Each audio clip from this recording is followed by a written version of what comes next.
बेथ' मोनसे मा होनो बिसायख'थि फैयोब्ला बायदिसिना राजखान्थि हान्जानि बियो मोनसे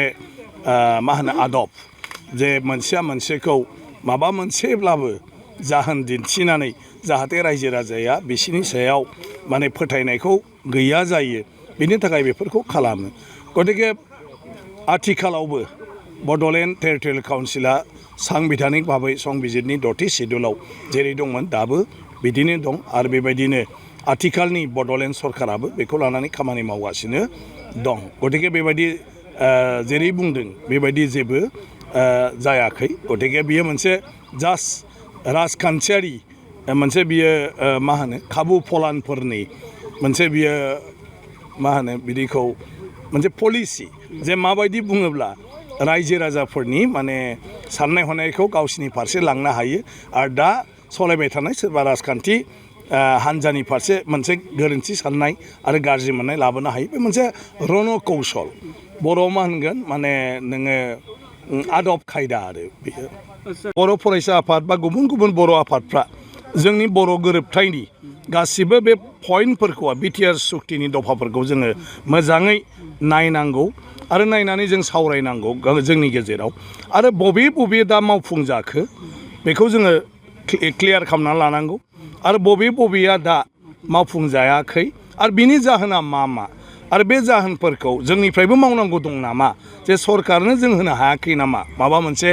डाटाखौ बा जोंनिफ्रायबो माखौबा माने सरकारा जिखिनि माने सोंथि सोंदों बेवहाय जों माखौबा क्लियार खालामनानै होनो हायाखै नामा बे बाथ्राफोरखौ जोङो गावबो माने दिहुननांगोन साननांगोन नायबिजिरनांगोन दिनै सरकारा जोंनो गोबां होदों दिनै तामुलपुराव मेडिकेल कलेजआ अलरेडि जागासिनो दं मानो बिनि थाखाय जि हा नांगौमोन मागौमोन बेफोरखौ जों थिग खालामना होदों दा नाथाय दिनै सेन्ट्रेल इउनिभारसिटि बेवहाय जोंहा मायाव थाबथानानै दं जोंनि थाखाय थाबथादों नामा दिनै जोंहा अर्गेनिक इउनिभारसिटि जोंनि थाखाय थाबथादों ना मानि थाखाय थाबथादों बेबायदि गोबांथार जोंनि बड'लेण्डनि सिमाखौ थिग खालामनाय बियो जोंनि थाखाय थाबथादों ना मानि थाखाय थाबथादों जों बेखौ फाइनाल खालामनो हादोंना हायाखै ओंखायनो हायाखैब्ला जोंबो थाबनो बिनि सायाव रायलायनानै नायनानै गासिबो ज' जानानै मोगथाङाव जाथाव रोखोमनि थांखिखौ जों लानांगौ आरो जों सरकारनो होनांगौ जे बेनो जाबाय जोब्बाय आरो जेबो बाथ्रा गैलिया बेबायदि माखासे माबाफोरखौ जुदि खालामा दिनै कलेज आरो स्कुलनि प्रभिन्सियेलाइजेसननि बाथ्रा दं बेवहाय जोंनि फरायसा आफाद आरो बर' थुनलाइ आफादखौ माने सोद्रोमा हिसाबै लाफानानै जोंनि सोलोंथाइ बिफाननि अफिसारफोरजों मोनसे कमिटि दाना होनाय जादों जे जेराव निड दं दरखार दङ बेवहाय जेरैखि जायाब्लाबो सरकारा बेखौ प्रभिन्सियेलाइज खालामो दा बे दरखारा बबेयो बेखौ जों फाइनाल खालामनांगोन फाइनाल खालामनानै जों सरकारनो हरनांगोन जुदि सरकारा मानिनो नागिराखैबा बिसोरखौ जों हांख्रायनानै लाबोनानै बे जायगाखौ जों देखायफैनांगोन जे जों मानो बे कलेजखौ बे फरायसालिखौ नांगौ होननानै बुंदों बेनि जुक्ति जुक्तताया मा गतिके स्पट भेरिफिकेसनसिम जों बिसोरखौ लांनांगोन आं सानो होमब्लानो गासै बर' गोरोबथाया मावफुंजागोन ओंखायनो बर' गोरोबथानि बेलायाव जोङो सरकारखौल' बुंबाय थाया जासे जोंनि थरफनिफ्रायबो जोंनि मावफुंजायैनि जाहोनाव माबाफोर जोंनिफ्रायबो मावनांगौ दं नामा बेखौ जोङो दा नायबिजिरनांगौ आरो बेखिनि खामानिखौ जोंबो मावनांगौ जोंनिफ्राय बिजिरसालिया जिबायदि मोनसे पेटिसन होदोंमोन बिनि सायाव जे बियो बर' कसारि नङा नाथाय बिथांनि सार्टिफिकेटआ बर' कसारिनि मुङै दङमोन गतिके बे सासे नंखाय माखासे माने मा होनो बिदिखौ कागज पाति होनानै बे गावखौनो बर' कसारि साजायनानै बे सार्टिफिकेटखौ दिहुनना लादों आरो बेबायदि बियो राजखान्थियारि भाबै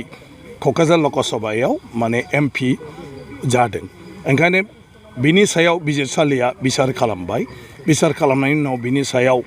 मोनसे इनकुवेरि होदोंमोन आरो रायजो सरकारा बिनि सायाव कमिटि बानायनानै होदोंमोन आरो बे कमिटिया बिथांनि न'सिम गासै अफिस आदालतनिफ्राय लानानै गामिनि मानसिखौ साखि आरो बिनि न'खरावबो गासिबखौबो सोंहैजोबनानै बेयो फोरमान जादों जे बिथाङा बर' कसारि नङा बिथाङा कस आरो सरू कस होननाय बे बिथांनि माने जिथु न'खर फोलेर बियो माने ट्राइबेल सारियाव गोलैया आथिखालाव जेखौ संबिजिदा गनायथि होदों ओंखायनो बिनि जिथु ST सार्टिफिकेट बे ST सार्टिफिकेटखौ केन्सेल खालामना होदों आसाम सरकारनिफ्राय आरो बिनि उनाव बिथाङा पिटिसन होफिनदोंमोन आरो बे पिटिसन होनायाव माने फिन माने बे माबाखौ बन्द' खालामना दोनथ'दोंमोन स्टे अर्डार जे जिथु केन्सेल खालामनाय बेखौ दोनथ'नाय आरोखि केन्सेल जायि बिनाव रिपिटिसन सरकारा होफिनदों खारन सरकारा केन्सेल खालामदोंमोन नालाय आरो सरकारनि बेखौ बिदिनो लाखिथ'नांगौ केन्सेल खालामथ'नो मोना बा आगोलाव जेरै दं बिदिनो थानांगौ बिदिमोन नाथाय सरकारा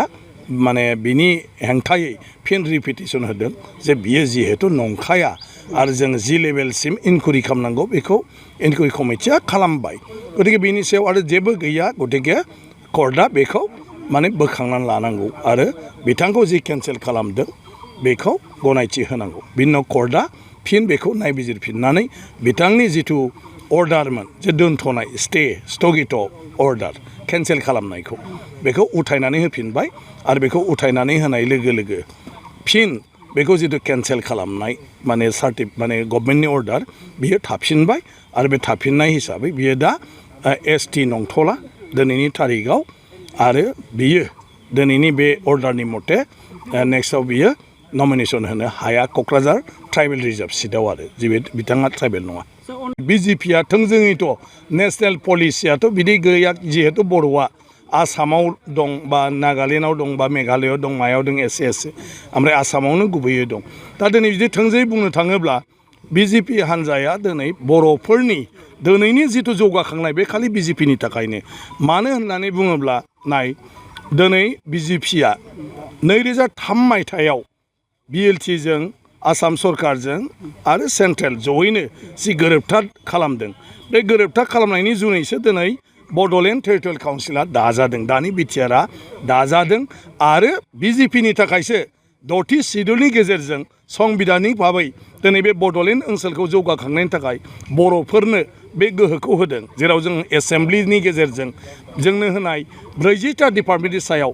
आयेन दानानै जों बायदिसिना खामानि मावनो हायो आरो दिनै बे बड'लेण्ड ओनसोलाव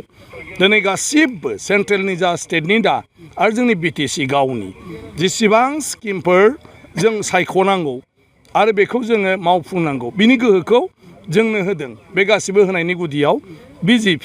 आरो दाख्लैहाय 2020 मायथाइयाव फिन गोरोबथा खालामबावनानै बे मानाव गेदेर नरेन्द्र मदि बिथां दिनैनि हेमन्त बिश्व शर्मा बिथांमोनानो बे बड'लेण्डआव गोबां माखासे